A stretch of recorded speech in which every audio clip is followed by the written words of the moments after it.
Today, I want to show you 5 AI side hustles that you can start while keeping your full-time or part-time job. Uh,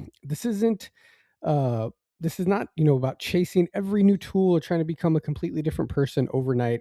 We're just talking about using the same time, knowledge, and professional experience that you already have. What do you know now that you can teach somebody, or what can you learn really quickly using AI to then help other people?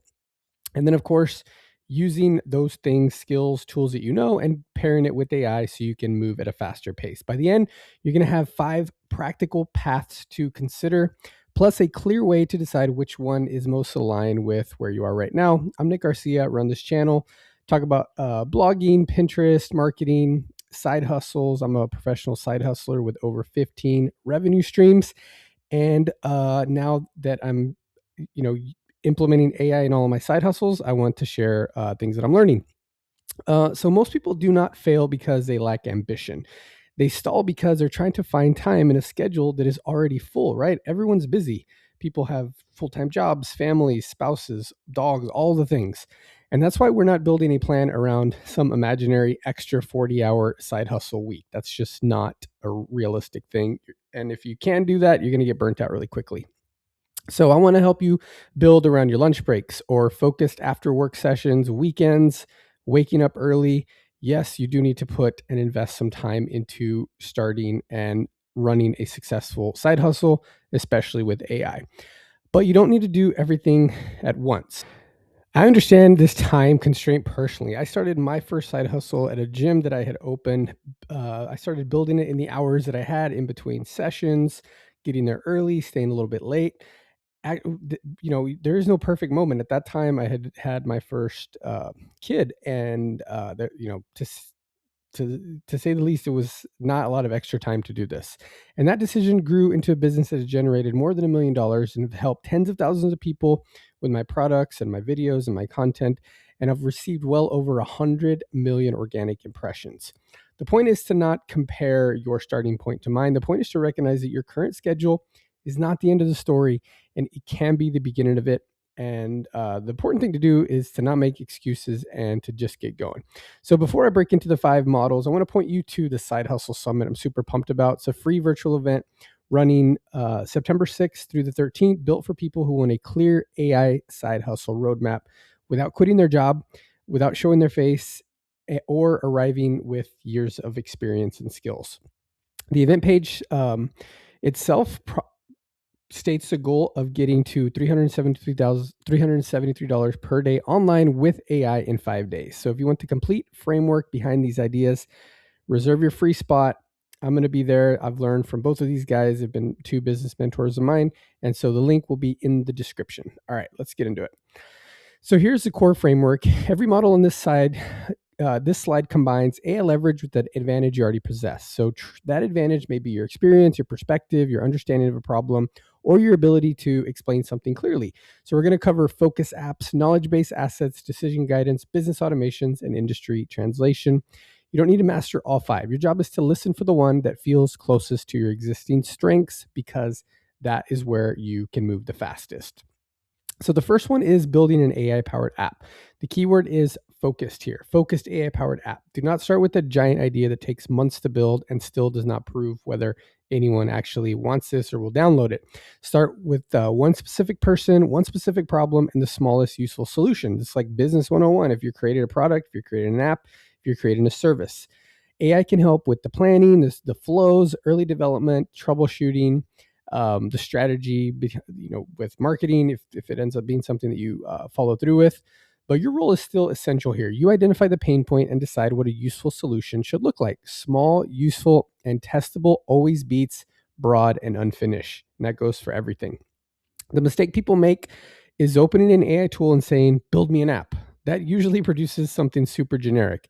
Instead, make AI interview you first. Define exactly who the user is, clarify the problem they care about, reduce the concept to one core feature, and then build the smallest version that you can test. This is kind of like testing before in the digital product world or course world. You want to kind of sell before you actually create it and figure out people even would download this or want it. This approach makes the process less overwhelming because you don't have to solve every decision at once. So once you know the user and the problem, AI becomes a much more useful collaborator instead of some random idea generator that's giving you something super generic. As you've been playing with AI, I'm sure you know it's all about the prompting. So think creatively about how AI can actually help you determine what the right app is to use. The second model is turning what you already know into content or a product. This is my personal favorite one. I've done this many times. So think about what people ask you repeatedly or what you know a lot about. That knowledge can be transformed from a one to one explanation into something that keeps helping people after you make it. It can become useful content, a digital resource, a workshop, a course, a program, a product. You don't need to claim that you know everything. You just need to be clear about what you have learned, who it can help, and what outcome it makes much easier. Your lived knowledge is often more valuable than you realized. I used to have trouble with that one because I just thought, well, I don't know that much more than anybody else. But then I made the realization that if you're doing something and you know a little bit more about something than somebody else, then it's worth sharing and it's worth selling that knowledge. So here's a simple way to identify an opportunity. Pay attention to the questions you hear over and over again. The questions that make you sigh are especially valuable because they often signal a recurring point of confusion, right? So write 10 of those questions and use AI to help you rank them by usefulness, urgency, and potential. And so instead of guessing what to create, let the repeated demand in your own life guide you. I tell this to general contractors all the time. I have a freelance thing where I help general contractors create content, do their SEO, their AEO, that type of stuff.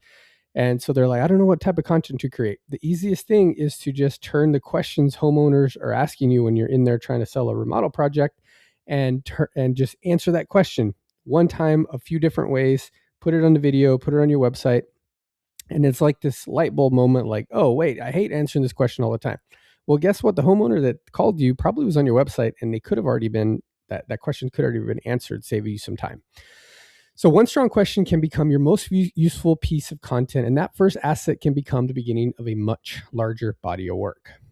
Third model is guiding a decision you already have lived through. So you've been through choices that other people are actively facing right now, right? You understand the uncertainty before the decision, the lessons that came after it, and the details you wish that you had known sooner.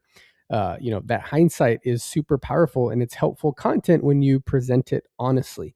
So you're not pretending to have every answer. You're helping someone see the next step more clearly. The combination of story, lesson, and practical guidance can be incredibly valuable when it comes to real experience. And it makes creating the stuff so much easier. So, a useful exercise is to imagine sitting down with the version of yourself who was standing right before that important decision. What would you tell them? What would you do differently? What would you want them to avoid? Those mistakes, right? So, this is where the content starts, and this is where it really starts flowing. Use AI to interview you about the mistake, the lesson, and the advice that you can reasonably share. This is how you turn experience into something structured and useful without making it feel rehearsed or forced. You already have the raw material, it's in your brain, it's in your computer from you working through it, making those mistakes. AI simply helps you organize it into a message people can understand and they can act on and achieve a result. Fourth model is selling a focused AI automation to a business. I'm also doing this type of thing for general contractors, home remodelers. So the important distinction is that you're not selling AI, you're selling an outcome. That's super important. So you're helping reduce repetitive work, make follow up faster and more attainable, and then create more consistency in a process that already matters. The best opportunities are usually not super flashy. There are tasks that happen over and over and take attention away from the higher value work. I've found this to be super useful for contractors, and I'm in that space a lot in real estate.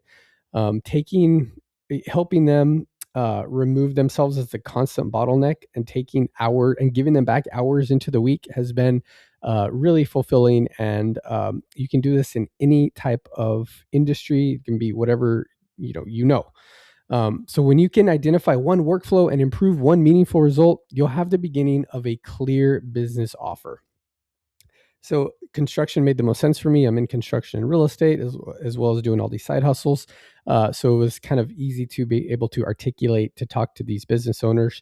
And so that's just one little tip to if some industry that you're already in or that you know a little bit about, it's much easier to get in. to get into there and start selling them. So the fifth model is explaining the system that you already understand. Every industry has language, rules, and decisions that insiders take for granted, but outsiders find confusing. Your experience can help make that complexity easier to navigate. You do not need to teach every detail of your profession. You can translate the parts people struggle to understand most. Think about the question that makes you think everybody knows that. Usually they don't. It's that whole thing about thinking that you don't have anything to share, but somebody is wanting to do what you've done. And if you've already gotten there, then you have something to share. And same goes for, you might think people are like, oh yeah, everybody knows how to use Claude Cowork. Well, no, they don't. So then you can, if that's what you want to teach people to do, then get on YouTube and start teaching them, and then maybe turn into a course or a school community. So that gap between insider knowledge and outside confusion is often where your most useful content or product can begin. So all 5 models can work, but they share one requirement. People have to discover what you build. That's distribution. Useful content creates attention. Attention builds trust. Trust creates demand. Demand leads to offers, and those offers give you more insight into the content your audience needs next. This is what we call the flywheel. YouTube is especially powerful because it's a useful piece of content can keep working long after you publish it. Same goes for Pinterest. I have old articles that are 8, 9, 10 years old that still bring in traffic, that still produce revenue. YouTube is the same. The goal is not simply to create more content. The goal is to create clear, valuable content that reaches the right people consistently. But you do have to create a lot of content because there is a lot of noise out there. And this is where I want to bring up the Side Hustle Summit again, the event that turns the 5 models into a sequence. Choose a direction, build the first version, find demand, learn the framework, and launch live. If you go to that event page, you're going to see that it was kind of tested by Aman Ghazi and Russell Brunson. One person generated 8.9 million, 15 million, 31 million in tracked earnings. And these are on the event page. And these are 2 guys that I trust, I learn from. And if they're saying that this stuff works, then I am going to be there and start another side hustle, right? So the summit is designed to give you an actual path rather than more disconnected ideas. Like just go to the Pinterest and you'll see like 20 business ideas for stay-at-home dads, for stay-at-home moms. Start this AI business and earn $1,000 in a week. Like, no, this Side Hustle Summit is completely different. It's going to show you from A to Z. Starts on September 10th to the 13th.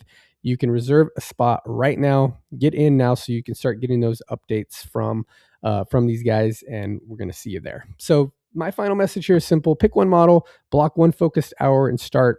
If you're doing the Side Hustle Summit and you haven't used AI to create stuff, I'd just get on it right now. Start playing around with it, because then when you get on the Side Hustle Summit, you're going to be ahead of the game, and you're going to be able to know what they're talking about and just like get ramped up a lot quicker to make that $400 a day. Use AI to just make the next step clear. Have it ask you questions, interview you, figure out. It can help you figure out what you're good at and sometimes we have these like mental blocks that we can't really think clearly. Put it on your calendar this week and just start moving. Map out your day. Say I have an hour here, I have 2 hours here, and then get to work. You don't need to quit your job to create momentum beside it. In fact, don't. Just add stress to your life. And when you have stress in your life, it's extra hard to think clearly and to take action. All right, that's it. Don't forget to get your free spot, Side Hustle Summit. Links are down below. I'll see you there, and I'll see you for the next video.